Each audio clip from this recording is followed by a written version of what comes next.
welcome to Book to Bestseller TV. And today I'm super excited to have Dr. Sina McCullough. She holds a PhD in nutritional science and a BS in neurobiology, physiology, and behavior, both from the University of California at Davis. She was the Director of Research and Development for a supplement company. Dr. McCullough has also taught biochemistry and bioenergetics at UC Davis. She currently lives in Virginia, where she homeschools her two children. In her spare time, she writes and consults. And you have spare time in quotes. Yeah, so being a mom of two homeschooled children, I'm sure you stay busy with the little guys all the time. Yes, they keep me very busy. They're my exercise, chasing them around the house. I can relate to that. It's a blessing. That's awesome. So you're actually a doctor. hmm Yes, I am. And so your training is in nutritional science and neurobiology, physiology, and behavior.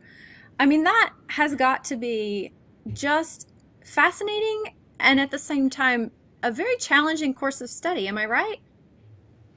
Yeah, it was a very challenging course of study, but particularly because when I started my graduate work at UC Davis, my professor, like basically when you go to grad school, you study under what's called your major professor, and he or she grooms you through the process. They help you get funding.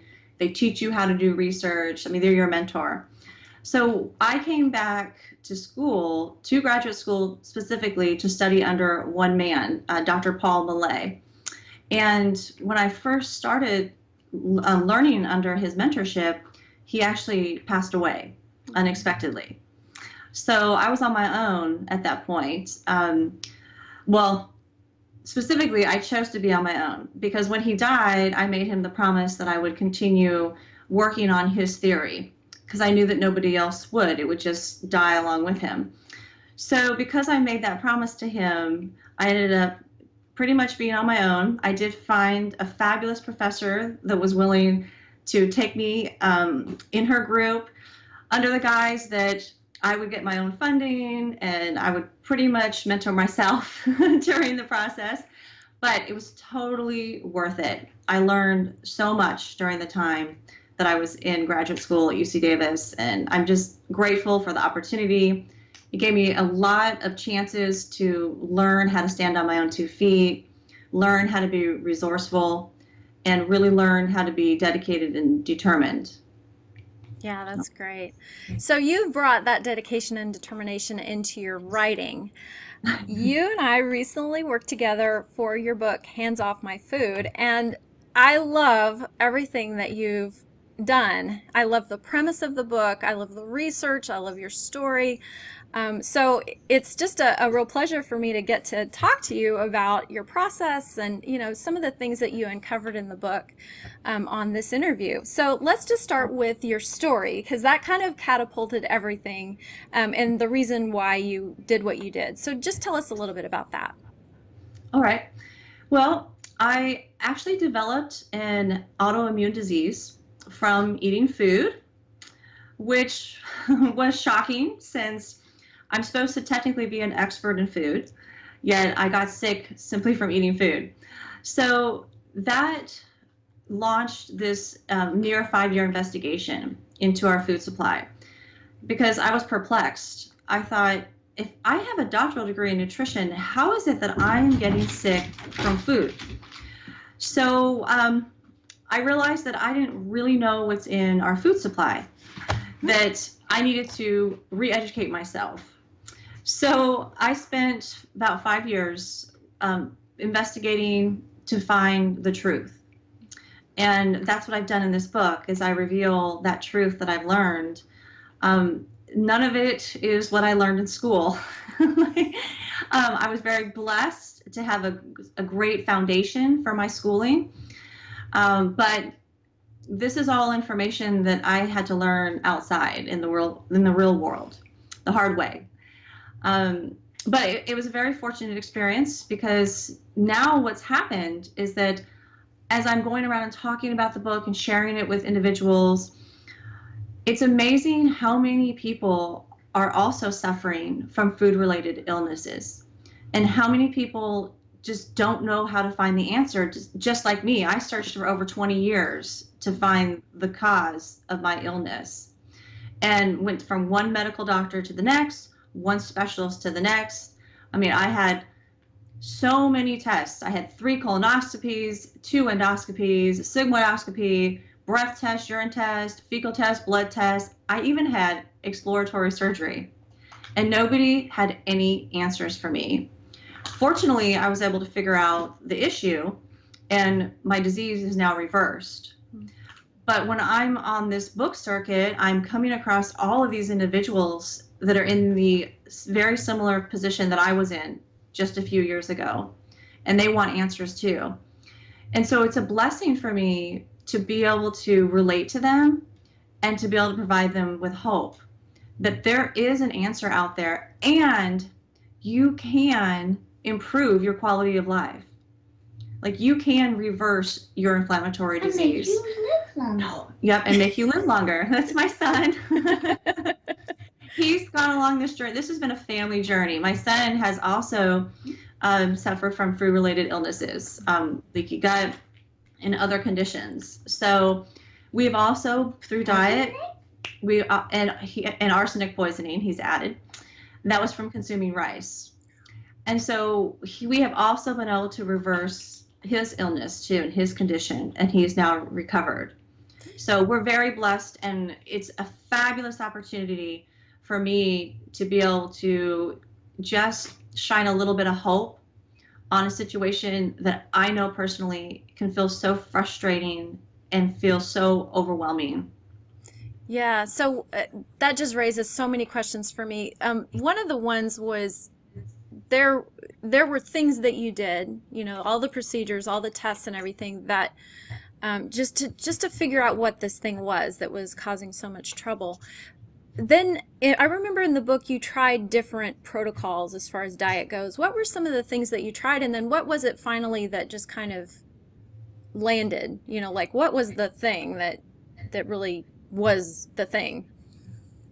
Yes, well, I did. I tried many, many approaches, all dietary approaches, because see, I knew that my diet, my food issue was related to food. And the medical doctors disagreed with me, but and on a typical day, I would get so bloated after eating a meal. It was like 20 minutes after eating a meal that I could look like I was 5 months pregnant after one meal.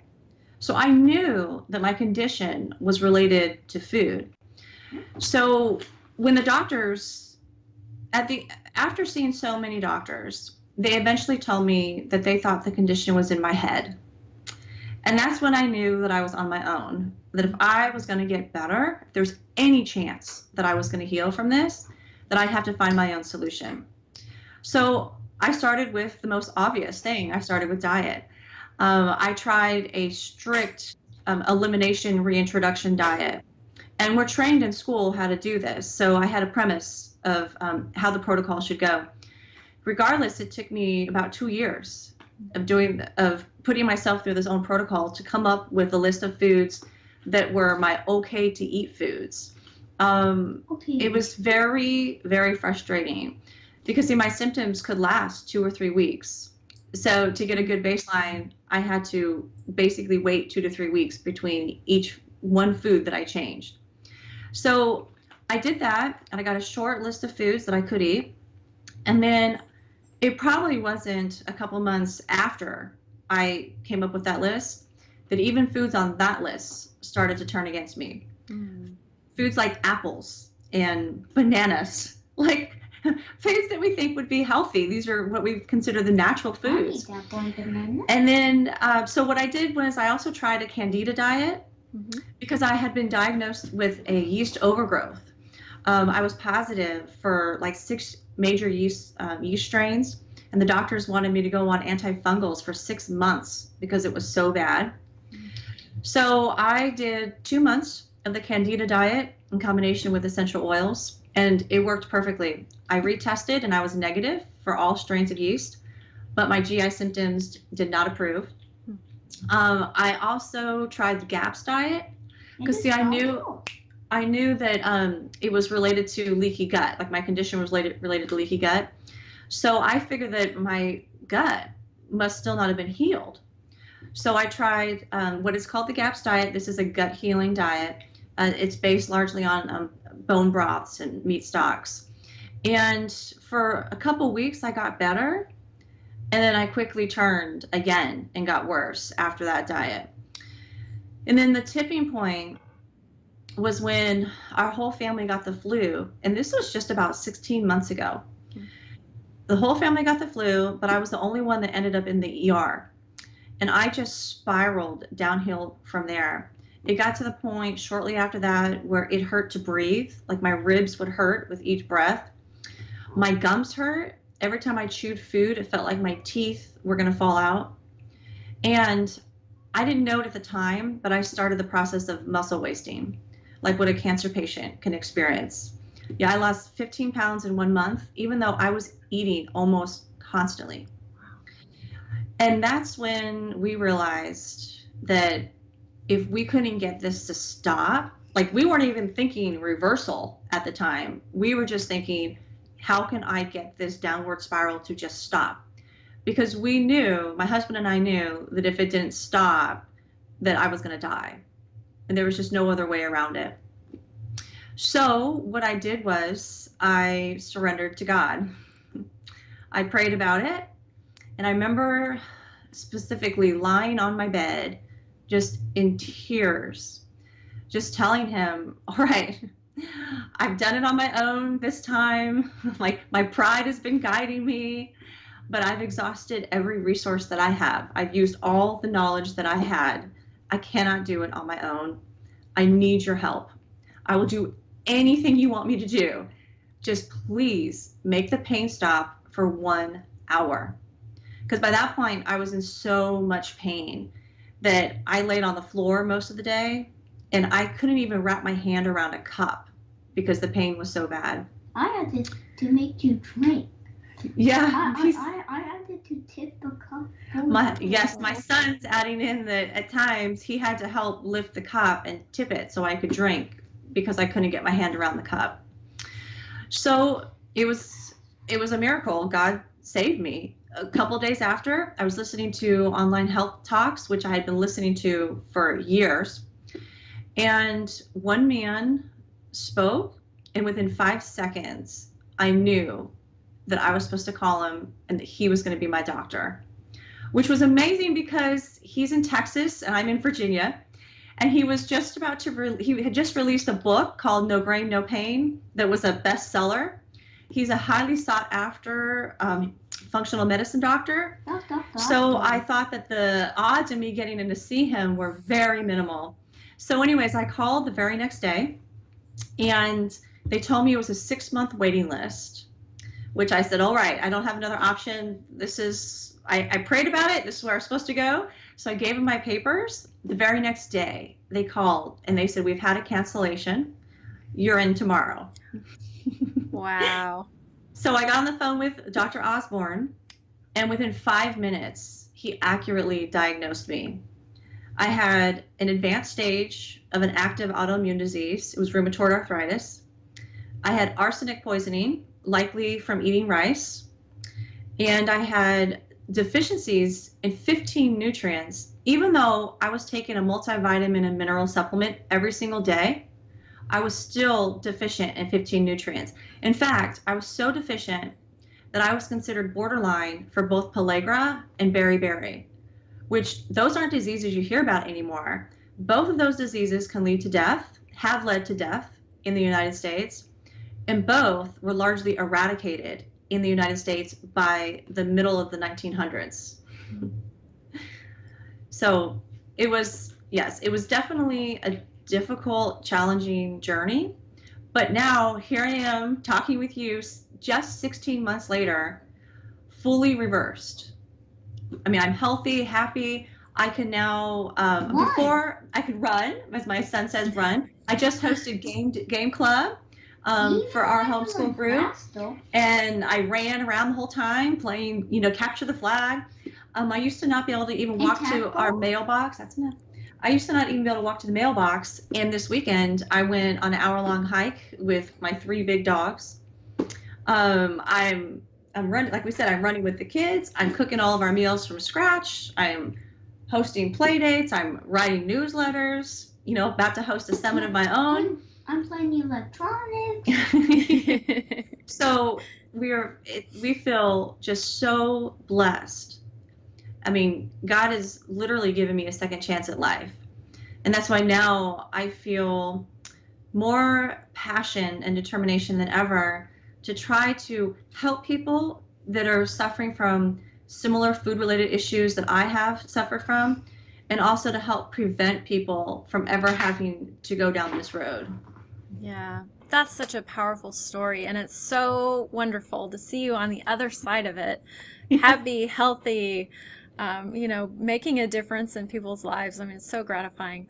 So, if somebody is listening to your story and they're like, wow, I've got some of those same symptoms, how would somebody know that, or even have an idea that possibly their food was giving them trouble? I mean, like, for instance, leaky gut. I mean, we hear that term, but I don't know that people really understand what that means. You know what I mean?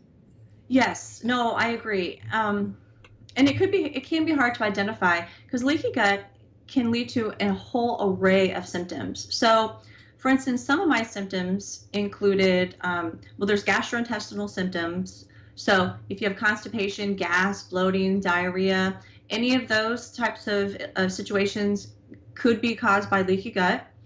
I also had brain fog, which is definitely can be a symptom of leaky gut. I had chronic fatigue, lack of motivation.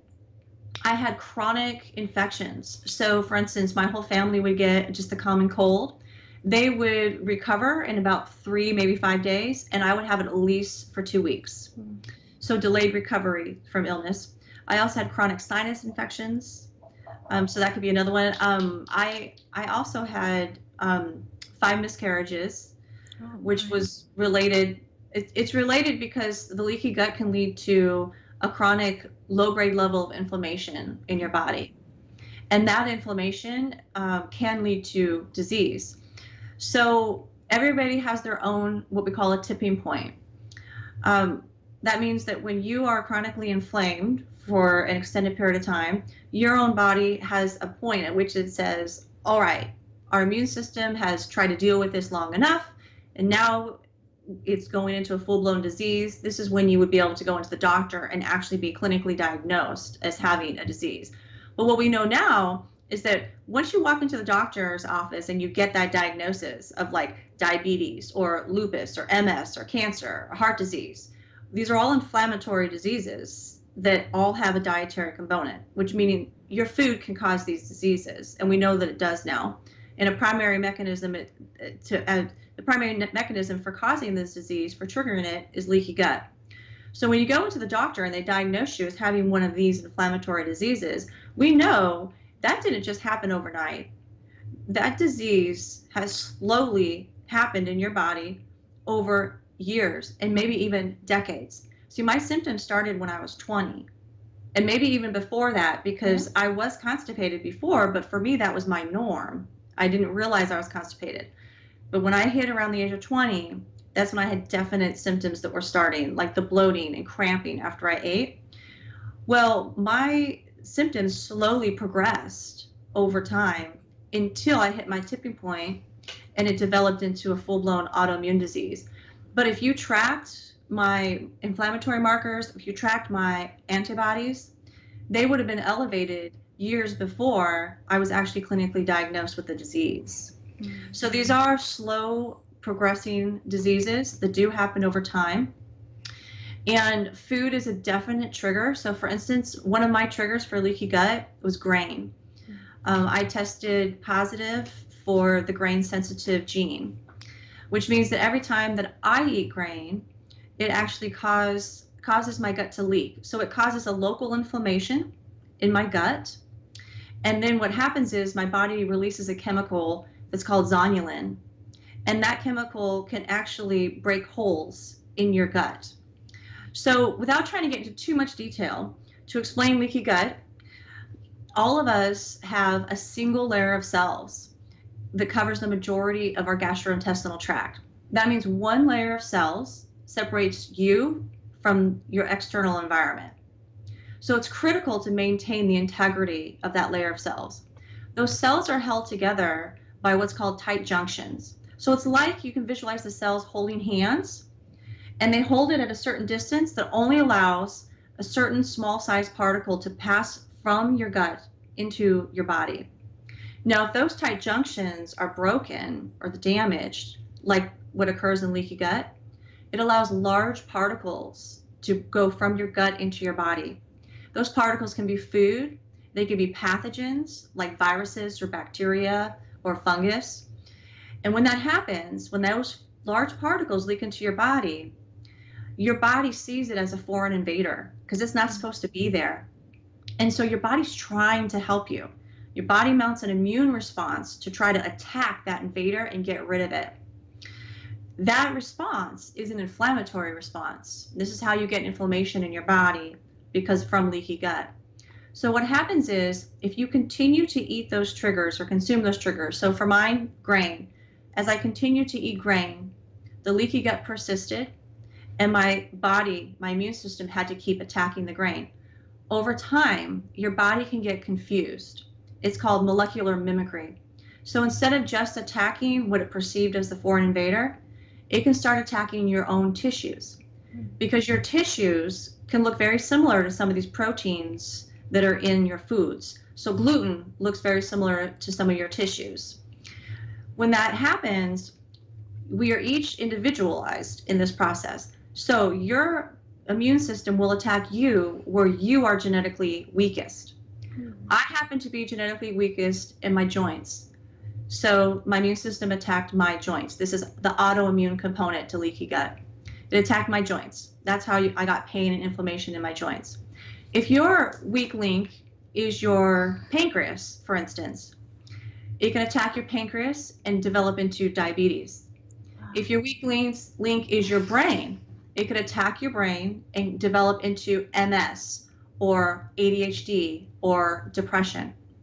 So it can affect you anywhere in your body, and it typically affects you where your weakest link is genetically. Wow. Yeah. Yeah, sorry, a lot of information at one time. But it's so fascinating. It's so frightening to think. I mean, obviously, if you eat poorly, something's going to happen. The body cannot continue to work with poor sources of nutrition. But it's bizarre and frightening to think about the actual things that could happen, right? I mean, oh, yeah. Yes. It can be terrifying and kind of overwhelming, but I see it differently now. I see it as an amazing, empowering opportunity that each one of us has as an individual.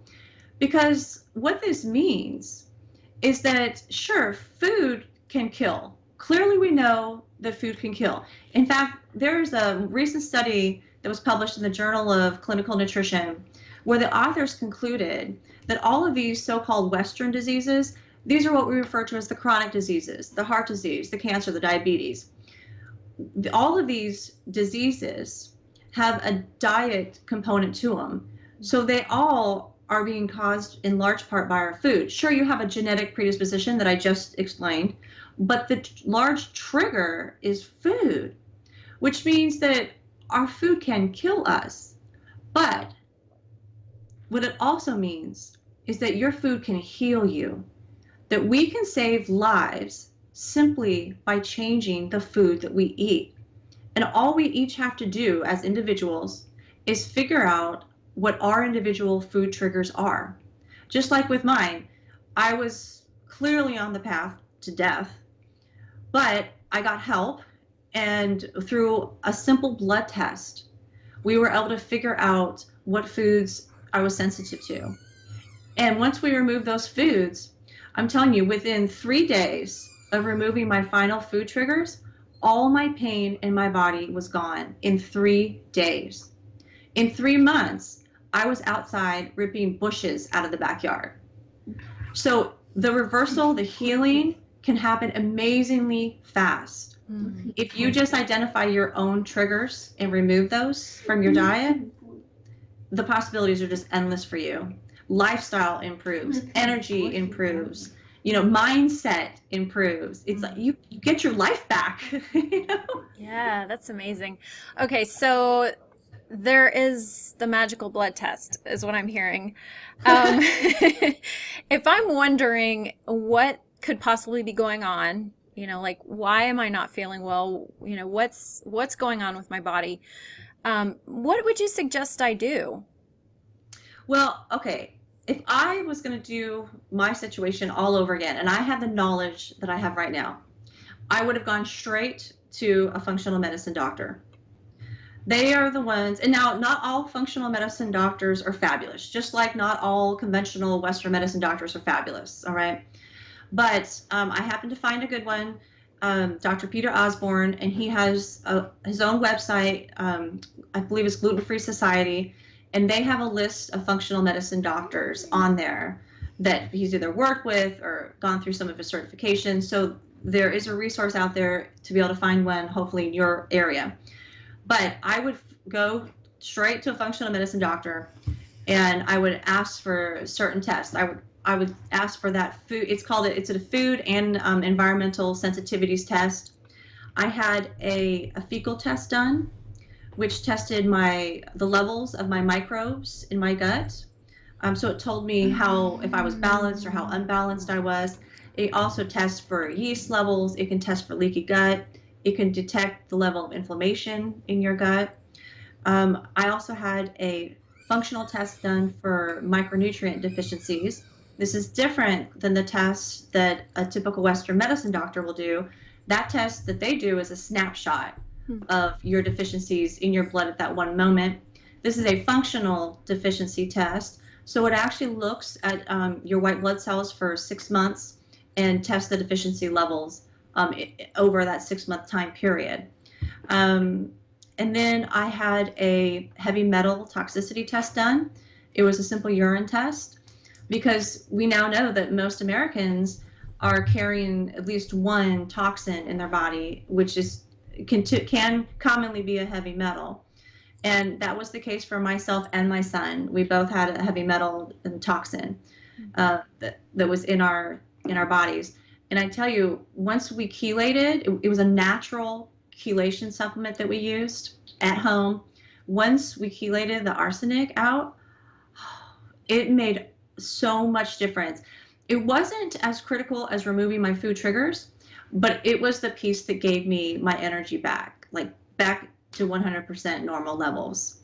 So the heavy metals can really fatigue you or leave you like feeling unmotivated or uninspired. So that's what I would do. I would find a functional medicine doctor because the reason is because functional medicine doctors are trained to find the root cause of a disease. So they're not trained to treat a symptom or to prescribe a medication that will treat a symptom. They are trained to find the root cause. And that's what I needed. I needed somebody to find those root triggers. And Dr. Osborne helped me do that. Yeah, it's interesting you talk about rice having arsenic. So you don't think about that. I mean, I've heard arsenic in apple seeds, but not arsenic in rice. Is that part of the farming process or, like what's going on there? Yeah, well, so arsenic is naturally present in soil, but we're talking about levels of arsenic in rice that are elevated beyond what would naturally be found in soil. Mm-hmm. So what happened was decades ago, we had a pesticide that was approved by the government to be sprayed on crops, and it was an arsenic-containing pesticide. So this was a pesticide that was, used in the United States. Now it was later banned by the government because we learned the potentially damaging properties of arsenic. Mm. But the arsenic remained in the soil. So it happens to be prevalent in rice because of the way that rice is grown. See, rice is grown submerged in water, and arsenic is water soluble. So the rice sucks up that water soluble arsenic and holds onto it. And that's how it's ended up in our rice. Now, my children and I don't consume rice because it's a grain. That's one thing I didn't know. I was still eating all this rice and I was still eating a bunch of corn. because I thought they were gluten-free, because according to the FDA labeling guidelines, if a product contains corn and rice, you can still label it as gluten-free. But we now know that there's over 200 families of gluten proteins, at least. That's just how many we know right now. And corn and rice do contain a gluten compound in them. So I was still eating corn and rice because I just didn't know that they had gluten. So it was continuing to trigger my leaky gut and to perpetuate my symptoms. So we no longer eat rice because it's a grain, but wild rice isn't. So we do eat wild rice, and when we cook it, we do prepare it ahead of time to try to remove some of the arsenic. And studies have actually shown that you can do this. We soak it in a large container of water, like 2 cups of our rice in like a stew pot container of water, like that level, but we soak it in glass. We rinse it thoroughly, and then we soak it for 24 hours while we continually rinse it over that 24-hour time period. And then when we cook it in a large stew pot, like full of water. And all of this helps to draw the arsenic out of the rice. Wow. But that's kind of a big deal to have to do that, but gosh, I mean, good thing you know to do that. Yes, no, you're absolutely right. It's a big deal to prepare our food the way that our bodies want it now, the way that our individual bodies have told us that they want to eat. It is a big deal to do it, but when you've been on the other end of it, you've been sick from it, you're like, I will take the time to do it. Yeah. But I understand, and that's what I tell people too. It does sound overwhelming. If you look at how we eat now versus how I ate 20 years ago, it is night and day. I mean, I could eat in college every Friday night. I would have an entire pizza by myself, and then I would make like an entire box of like Pillsbury cupcakes and eat them all, or a big Cinnabon on a Friday night all by myself, So my diet was very different. I had the typical American diet, even through grad school when I was studying nutrition, I predominantly had the typical American diet. So this Because has you been. didn't know. That's right. My son said, because you didn't know. I didn't know. And it was the way I was raised too, So it has been a huge change for us. And that's one thing that I understand when people come to me and they say, wow, this is just too hard. I get it.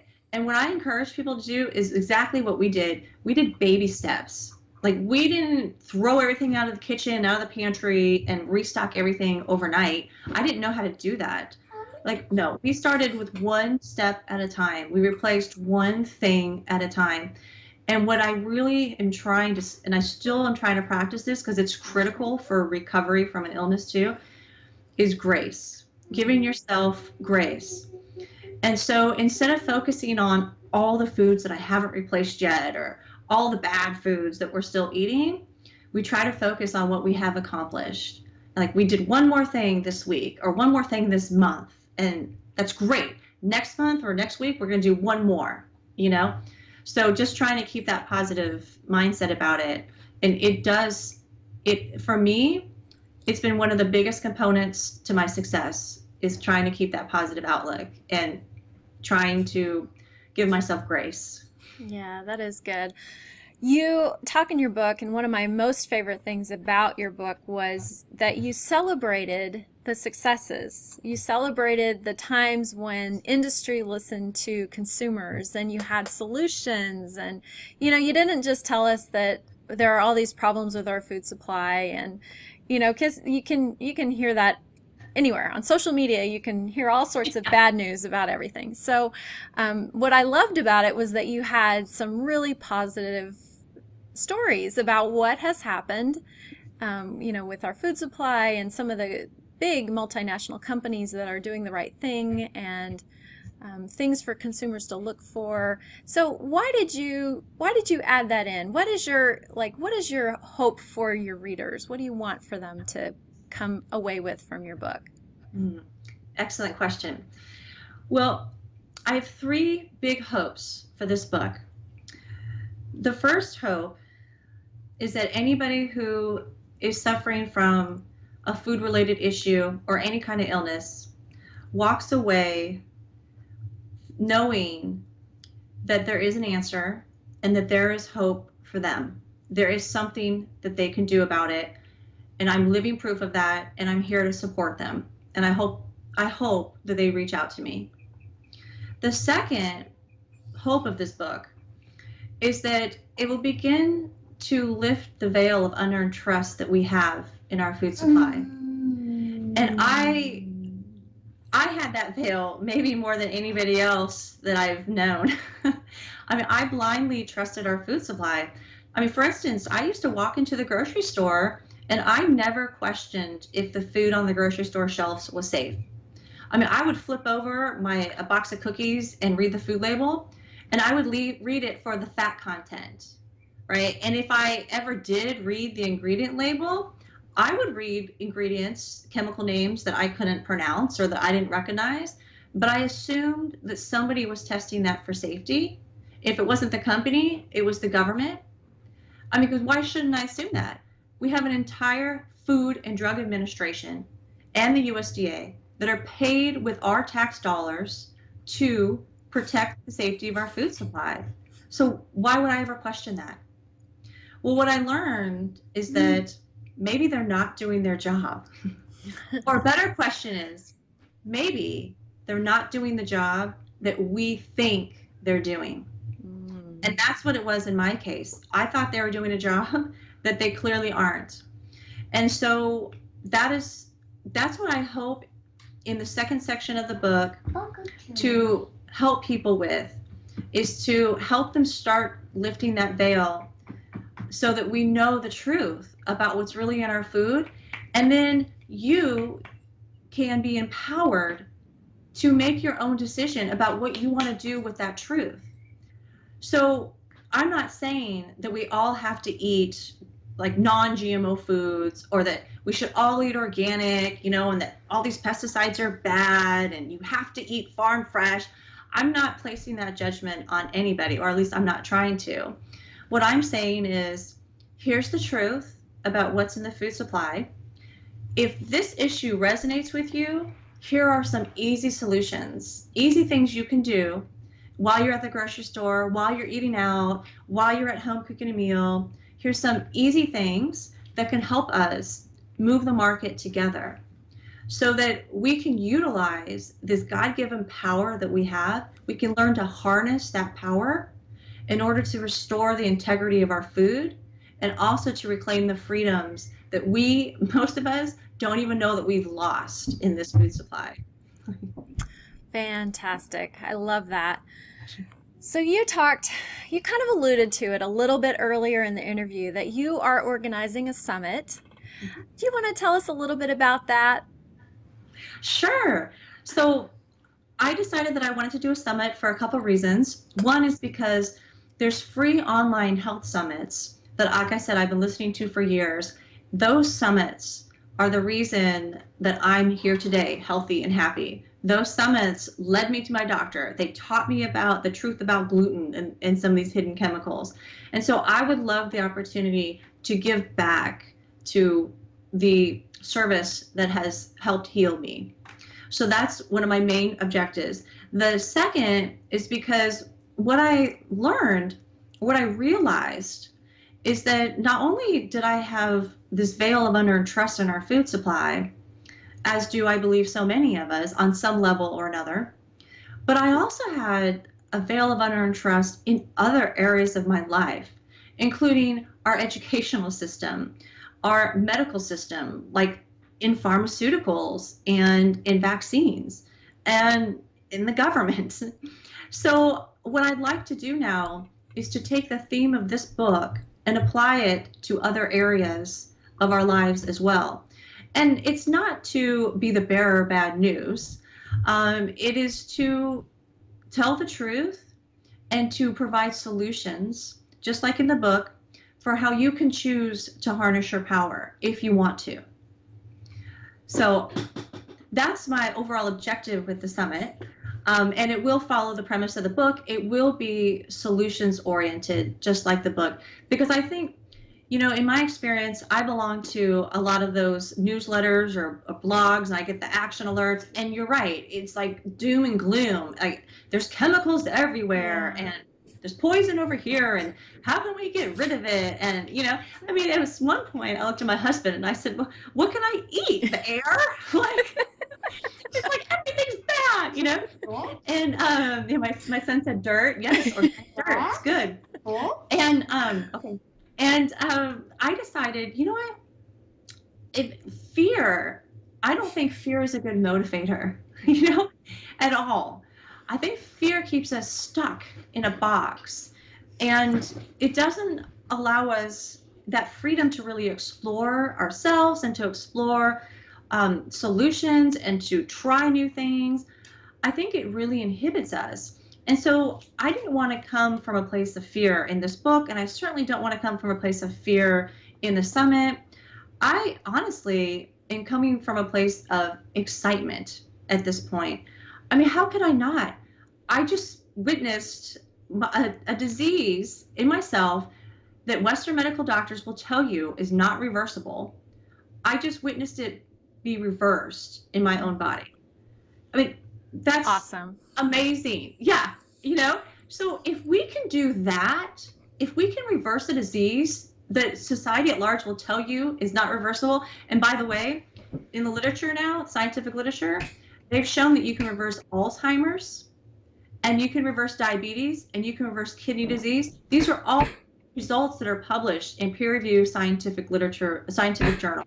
Wow. So we know you can do this now. If we can do that, we can certainly restore the integrity of our food supply.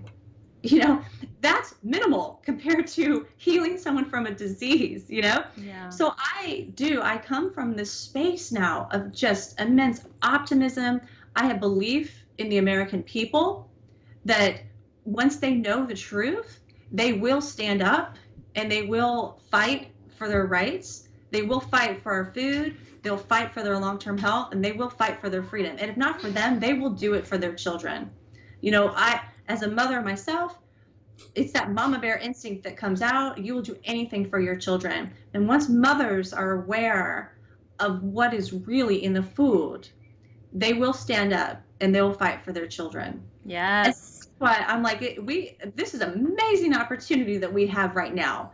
I mean, if you think about it, we create our food supply, right? With every dollar that you spend in the supermarket, at a restaurant, at a fast food chain, at a hot dog stand, at a carnival, every dollar that you spend sends a message to the food industry and to the government. You send them a message every day with your dollars. You speak with your dollars. And so that means we shape our food supply, right? Whatever we spend our money on, it's supply and demand. We spend our money on it, they give us more of it, right? The government doesn't really shape it for us, with the exception of subsidies, right? The industry responds to our demand. So it all comes down to, what are we demanding, right? What are we consenting to? And as soon as we realize that we create our food supply, that is so empowering, because it means in the next time you go to the grocery store, next time you go out to eat, right, with the next bite of food that you eat, you can change our food supply, right? You can choose to help us protect our long-term health and help us reclaim the freedoms that we lost. You can choose that with every single bite of food that you eat. And I think that's an amazing opportunity that we have. I mean, how could you not be optimistic about that, Yeah. And so that's what I want to provide to them. It's not this, if you wallow in that side, yes, it could be overwhelming, but there is a solution. And the solution requires us to make easy decisions on a daily basis. And that's all it takes. We have to just get to a tipping point with a small percentage of us working together to move the market, and we'll make it. We will be successful. Awesome. Okay, so let's wrap it up and tell us where we can find your book and how to find more of you. Great. Okay, so my book is called Hands Off My Food, How Government and Industry Have Corrupted Our Food and Easy Ways to Fight Back. You can find it online. Yep, you can find it online on Amazon, and it's also on Barnes & Noble. It's available in paperback and Nook and Kindle. And you can find me on my website. It's handsoffmyfood.com. And I actually have a free newsletter that if people want to come to my website, they can sign up for the free newsletter. They'll get a free companion guide to my book with that sign up. This is a quick guide with tips on how to move the market that you can easily go down the list and choose from, whatever resonates with you. And also my newsletters, they're always updates with solutions. So I provide food updates with solutions, things you can do to help. And I provide free recipes. And my newest venture is I'm locating companies that I want to feed. You know, my whole concept is feed the good and starve the bad. So I am trying to contact companies that I want to feed and ask them if they will provide discounts or coupons for my subscribers. So it does two things. It helps feed those good companies, and it also helps to reduce the cost of these healthier alternatives for my subscribers. So those are all for free in my free newsletter, and they can sign up for that on my website. Great, wonderful resource. Thank you so much. And thank you to both you and your son for visiting with us today. He had a lot of points to add, and I really do appreciate all of his input. It has been such a pleasure to get to talk with you about your story and about your book. I loved this book. I didn't get to read all of it because, you know, when you're formatting a book, you kind of can't read every word. But, you know, what I would get caught in certain passages, and I'd read it and go, "Oh my gosh, that's so good!" And it was so easy to read, but so relatable and so interesting. It was just fascinating reading. So I highly recommend it, and look forward to seeing you on your summit. I'm super excited about that. I can't wait till you lift the veil on all the craziness that is happening around us and give us some solutions. So thank you again for being with us today. Thank you so much for this opportunity. I appreciate it. And you're a fabulous formatter, by the way. Oh, thanks so much. Bye. Okay, bye. Thank you.